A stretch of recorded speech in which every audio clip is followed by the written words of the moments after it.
And thank you so much for hanging out with me. This is Another News. Happy Friday to you. I'm host Mike Russell. You made it. Congratulations. I really hope that I'm not stuck in a Mexican jail somewhere. I am pre-recording this show, so as we speak, I will be in Mexico on this Friday, hopefully fishing and enjoying a wonderful time with family. See, there you go. All right. So let's do this. And again, we'll have best ofs Monday, Tuesday, Wednesday. I will be back live and having a great time and getting y'all caught up on what's going on in the world. So Tuesday, I teased this, and I really should have stuck with it, but sometimes y'all know me, squirrel. I told you that there was a reason why Harvard should not have any of the endowments, any of their anything. And it had nothing to do with liberal weirdos and foreign exchange students or whatever, foreign visa holders coming over and causing trouble. No. This, what I'm about to share with you, is as bad as Penn State, Joe Paterno. This Penn or Penn State? Yeah, okay, either one. The football program, knowing that one of their assistant coaches or advisors or whoever the hell he was molesting kids in their locker room.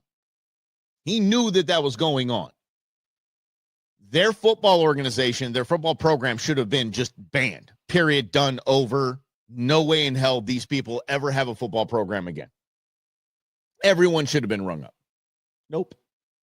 Got a slap on the wrist. And they lost bowl contention for like 2 years or something dumb like that. For knowing and ignoring what was going on. This is, you tell me, is this worse? Is this better? Does this deserve similar punishment? Or does this deserve a ban of everything? Ready for this? According to reports, a former Harvard Medical School morgue manager, Cedric Lodge, age 57, okay, ready? Has pleaded guilty to transporting stolen human remains across state lines. He faces up to 10 years in prison, plus fines and supervised release. The manager at the Harvard Medical School morgue was selling body parts. Selling body parts. Harvard. So forget about the, I'm pro free Palestine and all that stuff. Forget about all that noise. Harvard has a lot of crap going on that gives us perfect call and cause to say, I don't think you should have a $2 billion endowment. I don't think you should get a penny from our government. Not one penny. Not one. Selling body parts. And by the way, it's a thing. Some people I love very dearly have just kind of, see the world through some rose-colored glasses and rainbows and candies and things like that. And didn't think like human trafficking, selling kids was a thing. It's very much a thing. All over the world. It's very much an industry. It's a horrible, horrible, horrifying industry. We've lost 500,000 migrant kids. Nobody seems to know where they're at. They were sold. Body parts, same thing.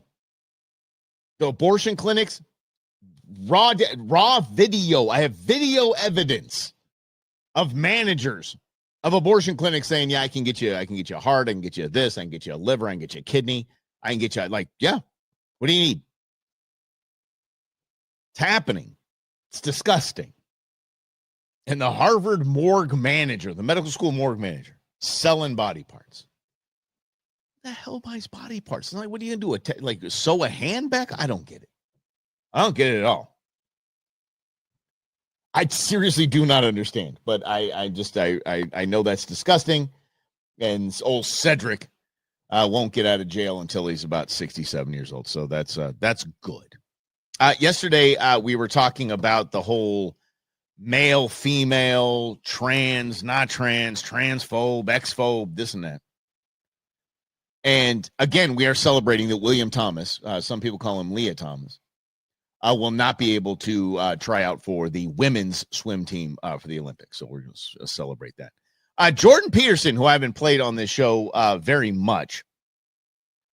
often, excuse me, had a wonderful kind of back and forth with a woman about stripping men and women of their identity. Check this out. I love this. I just love hearing him say. Terrifying with gender equality. I think we need to learn boys to be more sensitive, but also young girls to become more self-confident. I don't need to be more sensitive. Why do I need to be more sensitive? Yeah. What do you want me to cry? You want me to squirt a little for you? A little tear? What do you need here, sister? The problem with that is the data indicate that the consequence of the policies that you're promoting have maximized the differences between men and women. Because there's only two reasons that men and women differ. One is cultural, and the other is biological. And if you minimize the cultural differences, you maximize the biological differences. So, for example, on average, men are more interested in things and women are more interested in people. And that's actually the biggest difference we know of psychologically between men and women. In order to become an engineer, you have to be extraordinarily interested in things rather than people. Well, most of those people are men. And if you want to become a nurse, well, then you have to be much more interested in people than you are in things. And most of those people are women. Brilliant. So you get differences in occupational choice that are mostly due to biological differences, and you cannot minimize that by social engineering. Here, here. Yeah. This is the truth of the matter. The National Organization of College Women or something like that is, I think the acronym was a little cooler than that. They set out on a massive study to prove that there is misogyny, gender preference, and pay gap and all that. That just to prove it all, that this society is paying women and paying men a lot more than they're paying women. So they were all they were loaded for bear, hell bent for election. They were going to prove once and for all that men make more than women, and it's completely unfair, and we need to close that gap. You know what they found? Because remember, the study is that women make 80 cents on the dollar to what a man makes. So 20% less than a man. That's in change, right? And by the way, that's taking all of the men that are working and how much they make, all of the females that are working and how much they make, and saying, oh, women are paid less. There's no consideration in there for types of jobs, hours worked, anything. Oh, men are, women need more. They found in their huge study that there are too many factors to employment and compensation between men and women to judge, to accurately say that there is something wrong here. And if they had to put it, if they compared apples to apples and everything was the same in one job, what they found was the pay difference is about 2 or 3%. So instead of 80 cents on the dollar, 97, 98 cents on the dollar. Then you can't take into consideration that men are more willing to move than women. They're more willing to travel, and there's too many factors, like the study said. And if you just take blanket and try to minimize, like Dr. Peterson said, all you do is get division. Uneducated division. If I hear somebody tell me that women make less than men, and it's a fact, it's an uneducated comment. Purely uneducated comment. We need to close the pay gap. That's an uneducated comment. Close it. Okay, what, by a couple cents? Man, all right. Nobody's going to even sneeze at that. And I did ask, when this whole debate came up, when the study came out that men get 20% more than women, I went to HR at the radio station I was working for, and I asked the HR representative a simple question: does it cost more for a company to employ a woman than it does a male? She said yes. Okay, thanks. Gonna take that into consideration. So if me and Michelle Russell, so it's Michael Russell and Michelle Russell, we are identical in every way. Everything we've done, every grade we've got, everything we studied, every job we had, everything was identical. and the job's 100 grand, they're probably going to pay her 90 something grand because it costs the company more to insure her. It costs the company more to have her there. If she goes on maternity leave, they have to pay someone and her at the same time. That's just the fact of it all. That's studying it and looking at it from an objective viewpoint and not freaking out and say, oh, it's just men make more than women. When we need to teach boys to be more sensitive. No, we don't. BS. BS. No way in hell. I've taught my kid to just handle it. My kids get their butts kicked, not physically. I mean, we insult the hell out of each other. Sometimes my kids insult me to the point where I'm, damn, all right, y'all, just chill. Pump the brakes a little bit, okay? But I wanted my kids to have tough skin. I don't want them to be all whamby-pamby. Thanks for hanging out. This is a couple of fun stories to wrap the week up. Well, we do have some immigration stories that are kind of sucky, but I want to sprinkle in a few of these. This is a funny story. Actually, a crappy story for the dude. So here's the deal.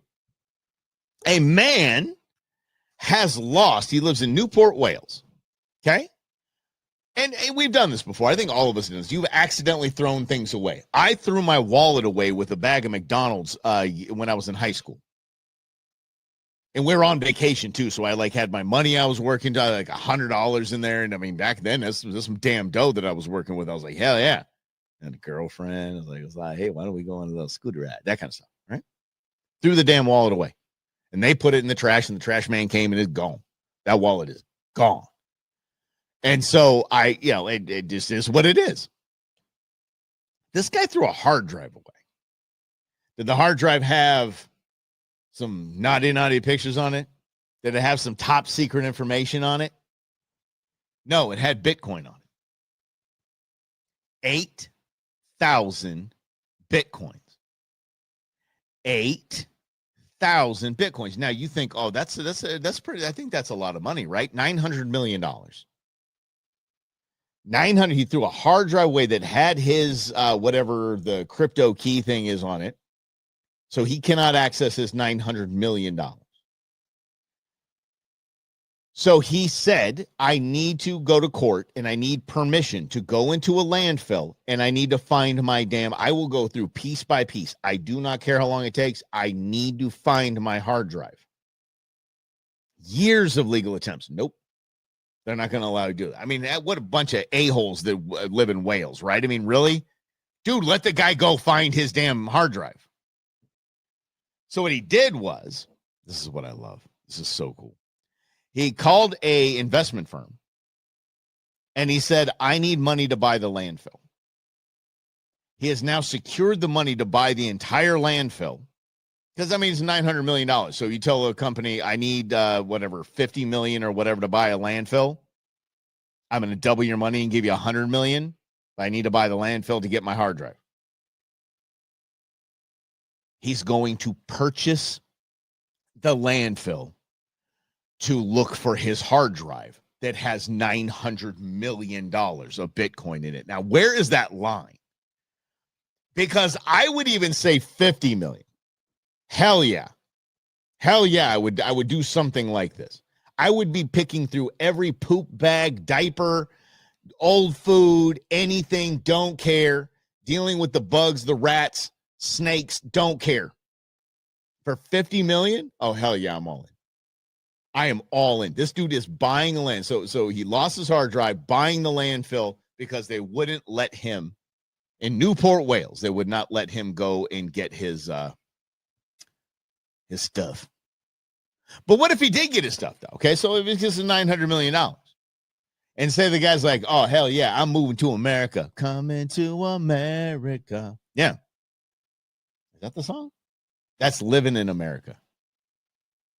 Can you see what's it?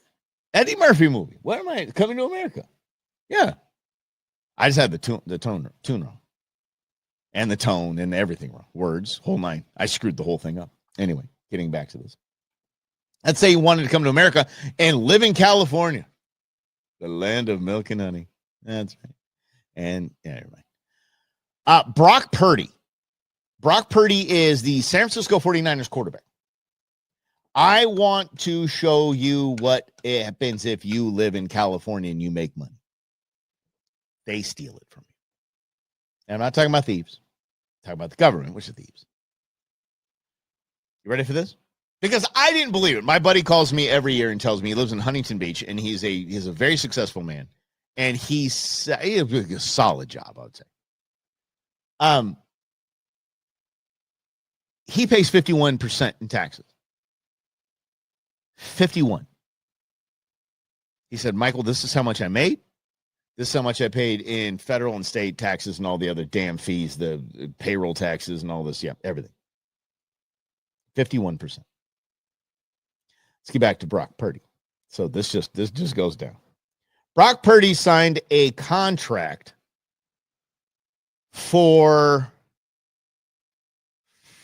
$52 million, $53 million. Okay? $53 million he's going to make this year. That sounds like a lot of money. I just told you I would go through an entire landfill to find $50 million. I would.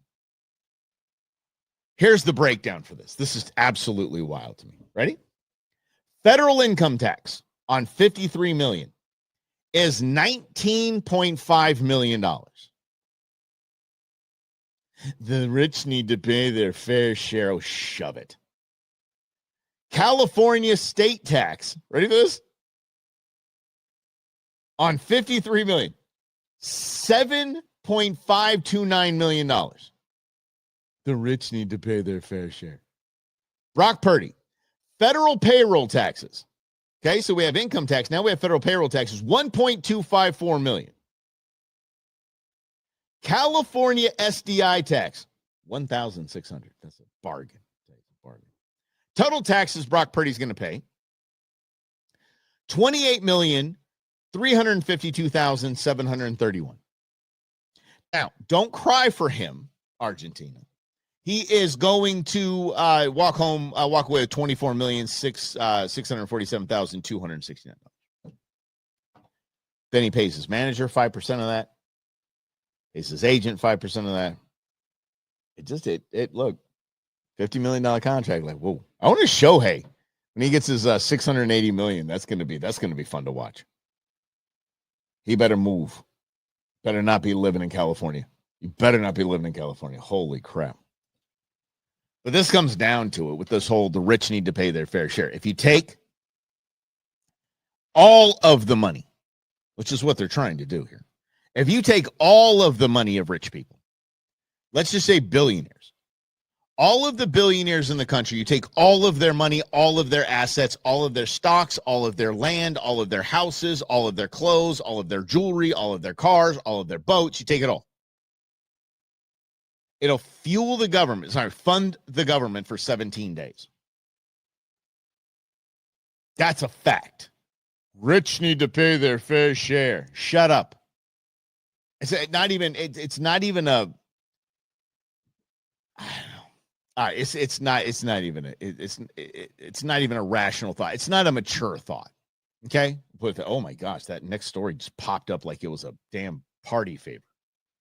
I'm gonna have to throw my glasses on for that one. Jussie Smollett is back in the news, so we'll get to that momentarily.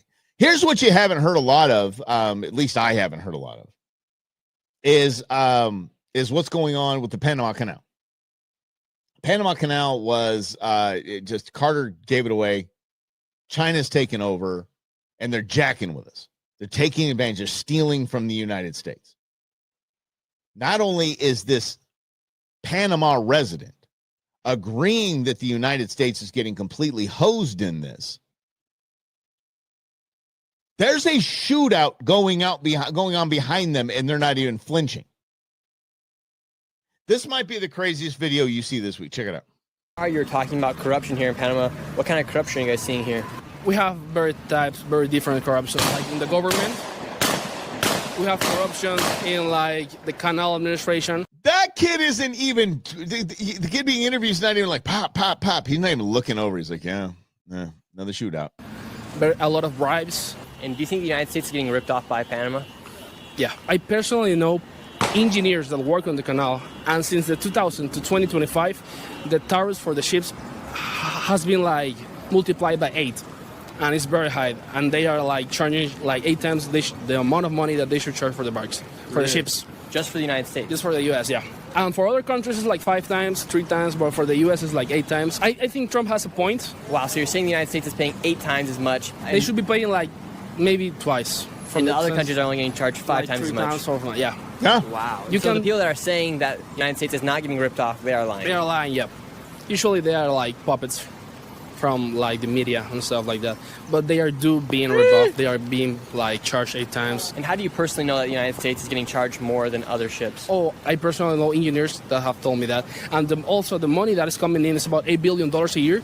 They are using that money for different purposes instead of, helping the infrastructure, the public system, the education, the medical system and stuff like that. They are using the money for their own purpose. So that's what I'm thinking, that if they take back the administration of the canal, I'm really up to it. I mean, 99% of the Panamanians are not seeing money from the canal. Only 1%. Damn. I want to go back to that, dude. This is just shooting it up. Talking about corruption here in Panama. What kind of corruption are you guys seeing here? We have very different corruption. Like in the government, we have corruption in like the canal administration, a lot of bribes. And do you think the United States is getting ripped off by Panama? Yeah. Okay, so basically the Panama Canal, which is wildly important. I didn't know this. Did y'all know this? Did y'all know this? That the Panama Canal, we're getting charged 8 times what every other country gets charged to move our boats through there. Go, Trump, go. Get it. I don't care. Fine. If they go, oh, it's BlackRock's going to buy it. Yeah, BlackRock's going to buy it. You're damn right they are. BlackRock or Vanguard's going to buy it. They have the trillions to do that. And they're going to make that money. And they're going to be told what's what when it comes to American ships. Period.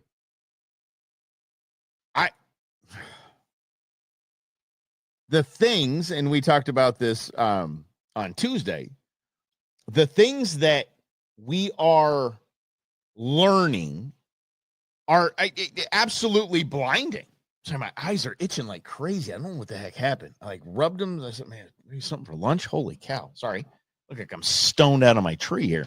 And the things that we're learning, and the Elon Musk got totally screwed over by the Republicans and all the money he saved, they just went and spent it somewhere else. It's the same thing with like Panama Canal. Who knew that we were getting hosed? Donald Trump. Who's ever going to do something about us getting hosed? Donald Trump. And Marco Rubio. And ending this nonsense. It's absolutely crazy. And all these countries that aren't paying as much as we are, they got their hand out for foreign aid. And China just raking in money. Take it back. Hell, buy it back. Put the money, like this kid said, put the money back into infrastructure. I was absolutely blown away by seeing that. Absolutely blown away. And then the gunshots in the back, and he's not even there. So obviously their policing sucks. Their court system sucks. Yeah.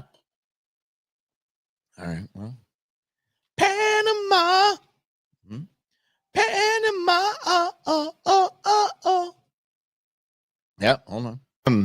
I did not know we could do that. Sorry, there's a little glitch right there. I did not know we can pause recording. Beans called, and I just said, "Ooh, pause! Look at that. You can actually pause it. Oh, this is fun.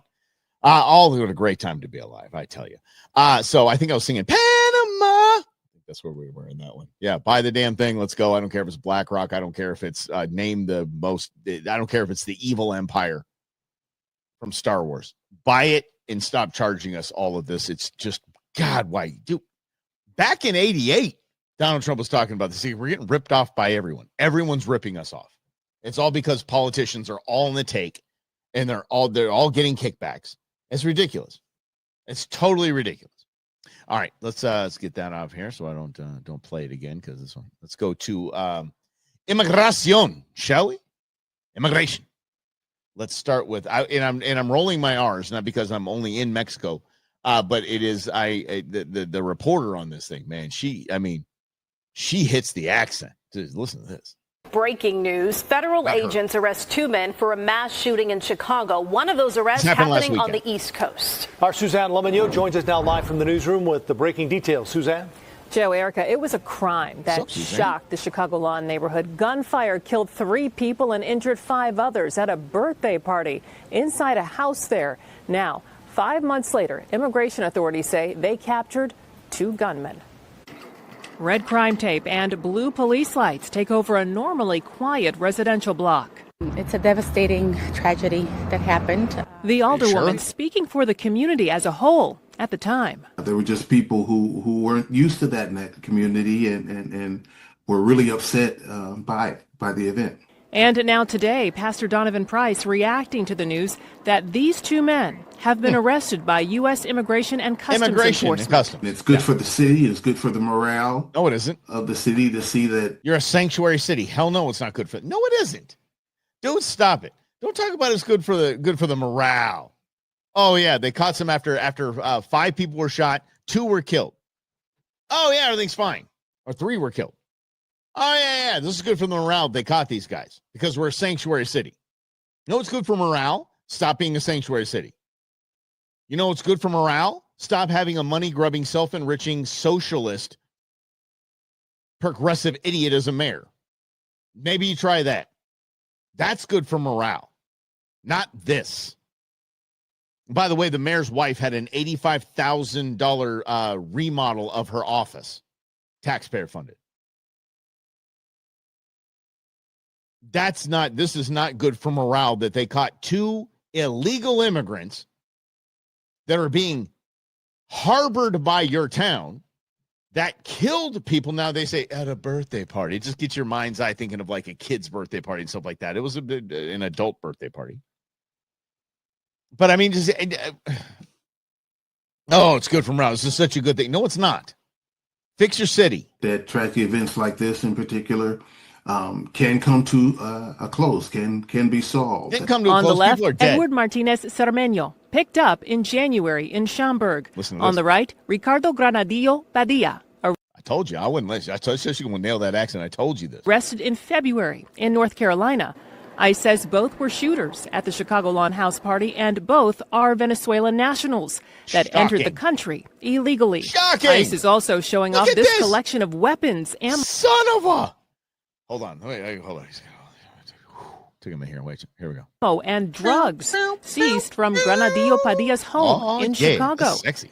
Immigration officials claim these are members of the Tren de Aragua gang encountered during the North Carolina operation that took place in February. ICE says they've arrested 16 additional gang members and people connected to the 2 gunmen in recent weeks. Wow. And in this case, they were followed and it didn't work out for them. And hopefully that'll lead a message to other criminals who might have that same intent. Both of the alleged gunmen are in federal custody. One has already been sentenced for coming to the United States illegally. The other still facing illegal immigration charges. Anyway, I digress. This is, I actually had a someone I love dearly say this one time. She was, and he's a Republican. Not pointing at me, but it was talking about it in front of us. And he's a Republican. And Republicans hate Mexicans. I was like, what? Huh? And we were in Mexico when at the time. Sending to a Republican who's loving everybody in this country.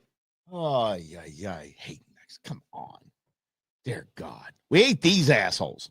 Excuse me. It's a Friday. We'll just go ahead and throw it out there. It's okay. We hate these people. We hate these idiots. Hate these gang-banging pieces of garbage. And when Donald Trump said it, y'all, and this is important to note, when Donald Trump said it, that these weren't people that were fleeing persecution. They weren't fleeing some terrible thing. They aren't asylum seekers. They were released into our country from their country because they were the worst of these. Gang members, criminals, emptying out jails. You're going to the United States. You're going to the United States. Mental institutions. You're going to the United States. That's what they're talking about. These are the people that they're talking about. Tren de Agua. MS-13. Hell yeah. Rob and I were down at the border. So again, I always tell people, they like, oh, the border was this and that. I'm like, if you've been to the border, if you haven't been to the border, shut up. It's an easy drive. You can go right down to the border. You can talk to Border Patrol. You can go down there and see everything you want to see. We saw a guy walk by at a 13 tattoo right on his neck. 1-3.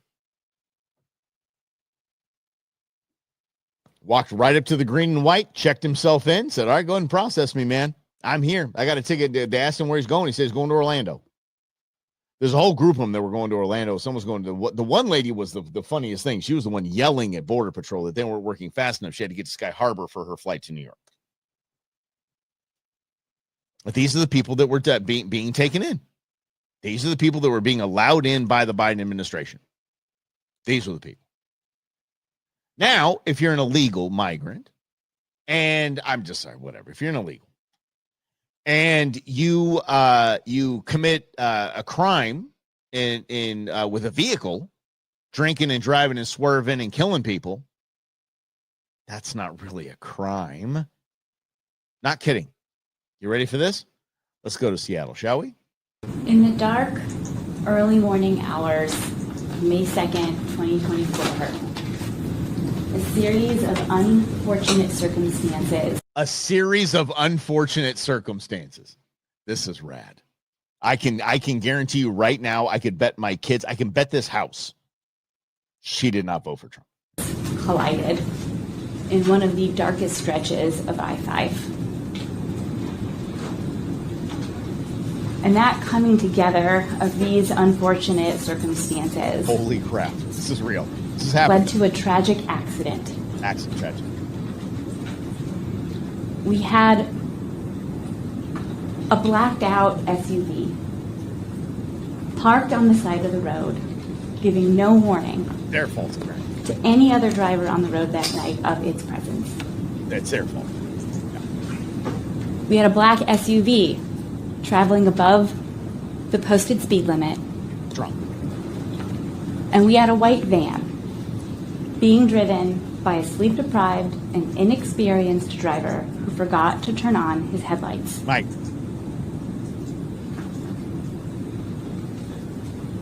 And when these three circumstances collided, literally, not only did it result in a catastrophic accident, it resulted in the tragic death of Trooper Gadd.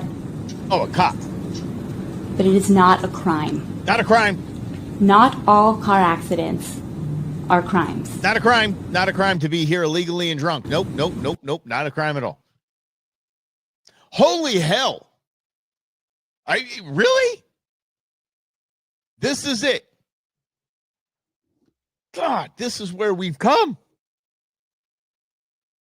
This is what allowing 20 million migrants, a lot of them, criminals, gang members, people that don't understand anything, can't drive, don't need to show up and get a driver's license. They're not even testing it. They show up and get a damn driver's license, remember, so they could vote. In certain towns, people out there with cameras, oh, you can't film these people. You can't film. No. Are they getting driver's license? No. Yes, they are. No. No, they're not getting driver's licenses. That's that.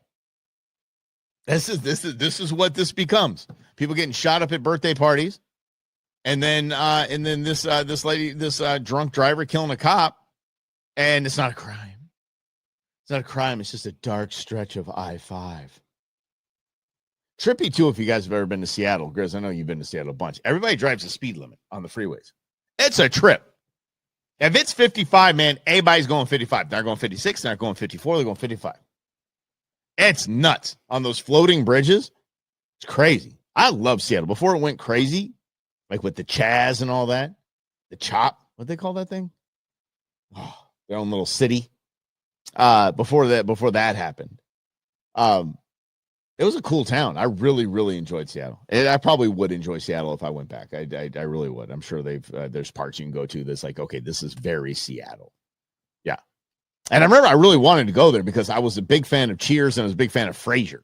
Frasier lived in Seattle. And I thought that was a really cool town. And then my father moved to Issaquah. And so I got to hang out in Seattle quite a bit. Yeah. Ex-girlfriend moved there, you know. What? You can't be in town and not say hi. It's man law or something. Do you remember the curious case of Jussie Smollett? Yes. If you don't remember Jussie Smollett, I can't wait to wrap the show with this for you because it's fantastic in every single way. But before we get to the latest in Jussie Smollett, I forgot I wanted to share this with you because it was a funny headline, and I thought we'd just have some funny headlines on a Friday. And here we go. See if you're coming with me on this. 68% of people say they don't recline their airplane seats out of consideration for the person behind them. Half of these 68% are lying through their teeth. I have not been on a plane in recent memory that someone has not dropped their seat back and laid it back. I lay it back all the time. While 32% said they'd prioritize their comfort over the courtesy of the person behind them, then why the hell have the seat reclined? There's some kind of personal space you have to have between you and the woman that's putting her hair above the or on my side of the seat, and you're like, oh. I mean, you have to lean that thing back. It only goes back like 3 inches max. There's no hold on. Sorry. How many inches does a standard airline seat recline?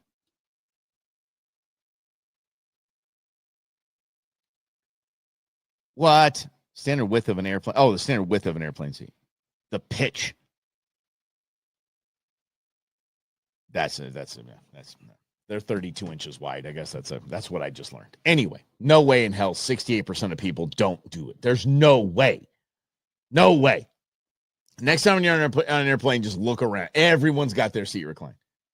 But the only thing is that you do it slowly. You don't do the thing. How? How? I just yanked these earbuds out of me. You don't like your seat back. You know, that's mean. But there's so much etiquette on the plane that I think we should discuss. Actually, I'm gonna let's shelf this topic for Wednesday when I get back, and then we'll have that discussion. We can end it with Jussie Smollett here because he's an idiot. For those that don't remember Jussie Smollett, he is the man that quite literally faked an attack by 2 large black men wearing MAGA hats at 2 a.m. at minus 14 degrees, screaming and hollering, "This is MAGA country," and they brought a rope. And they were saying homophobic slurs. Okay. This man claims, this idiot, this fraud, this piece of garbage that started more race division in this country when we desperately did not need it. Jussie Smollett was on a TV show called Empire. He was up for contract negotiations and a renewal of his contract. He staged an attack because, remember, victimhood is the number one and most valuable currency in our country, period. He staged an attack with these guys, with the noose, with the MAGA hats. Now, here's the deal. He claims at 2 a.m, he was going to walk in negative 14 degree weather in a snowstorm, in a blizzard. He was going to walk to Subway to get a sandwich. I knew that this was absolute garbage the minute it hit our desk, and I remember where I was at the moment. I was on a radio show. And I saw the pictures, and immediately I knew this was a hoax, and everyone else in the country knew it was a hoax. Because when the cops showed up to his apartment, an hour or so later, he still had the noose around his neck while he was standing in his apartment. Fraudster, scammer, idiot, Jussie Smollett. Starts a trial. The DA throws the case out, dismisses the entire case. And we're going to learn, I promise you, the odds are we're going to learn the connections to Obama and Diddy when it comes to this guy. This guy will turn like that. This guy will sell his story for anything. He's back in the news. Jussie Smollett got off the easy way. Okay? I am going to read you his post from today. and I am going to wear my glasses. So I'm sorry, this was from earlier in the week. Over 6 years ago, after it was reported I had been jumped, city officials in Chicago set out to convince the public that I willfully set an assault against myself. This false narrative has left a stain on my character and will not soon disappear. These officials wanted my money and wanted my confession for something I did not do. Today, it should be clear they have received neither. This is Jussie Smollett saying this week. The decision to settle the civil suit was not the most difficult one to make. After repeatedly refusing to pay the city, how about that, by the way? He refused to pay the city back for all their investigations and stuff like that. Because he did this sick bastard. So, sorry. After repeatedly refusing to pay the city, I was presented with an opportunity to make a charitable donation in exchange for the case being dismissed. Despite what happened there politically, Chicago was my home for over 5 years, and the people became my family, whatever. Therefore, making a donation to benefit Chicago communities that are too often neglected by those in power, the people that let me off, he didn't say that, be something I support. I made a $50,000 direct donation to Building Brighter Future Center for the Arts, a local nonprofit. Though I was exonerated by the Illinois Supreme Court, no, you weren't, in a unanimous decision, and the civil case will be dismissed, I am aware that I will not change everyone's mind about me or the attack I experienced that you never experienced, you fraud. However, despite arduous and expensive attempts to punish me, I am innocent in the eyes of God. No, you're not. And you may be forgiven, but you're not innocent. In our criminal justice system, what I have to do now is move forward. I will continue creating my art, whatever, fighting passionately for causes I hold dear, blah, blah, blah. Lastly, I'm grateful to have the resources to defend myself. So many do not, blah, blah, blah. So I'm donating $10,000 to Chicago Torture Justice Center. It provides resources to communities healing from the violence of the Chicago Police Department. To everyone that supported me, thank you. No one supported you. No. Nope. His last word, onward. Here's what I have to say about this. Because we live in a pretty jacked up world. Jussie Smollett will be back. End of story. Mark my words. Jussie Smollett will be back. He'll be on a TV show. He'll host a show. He will be welcomed by the Hollywood community with open arms. Just takes time and takes this. A monologue on social media about how wonderful he is and how he was just such the victim. Well, he got it, and ultimately this is what he gets. Because it's what he wanted, is what he was looking for. He just didn't get it in the same way. He thought he was going to get a new contract. He was in all the headlines, all this publicity for the show. But it took 6 years, and now he's the victim again. He gets to play the victim again because of the Chicago corrupt system. And now he gets to play the victim and be everyone's little darling star, Jussie Smollett. Mark my word, I'm not watching anything. I don't care if they do a damn documentary exposing all this, because I've seen all of it. I know what a fraud this guy is, but he'll make money on it. Jussie Smollett will be back, as sick as that is. As sick as that is. Holy mackerel. Y'all, do me a ginormous favor. Hold on. Send some prayers and vibes to me down in Mexico that I'm not in a jail, or I don't end up in a jail. And then my kids, I'm a good dad to the kids. Wait. And have a great weekend. Have a great weekend. We'll have Best Ofs Monday and Tuesday, and then we'll be back in the saddle on Wednesday right here on In Other News. Thanks for playing along. Have a great weekend.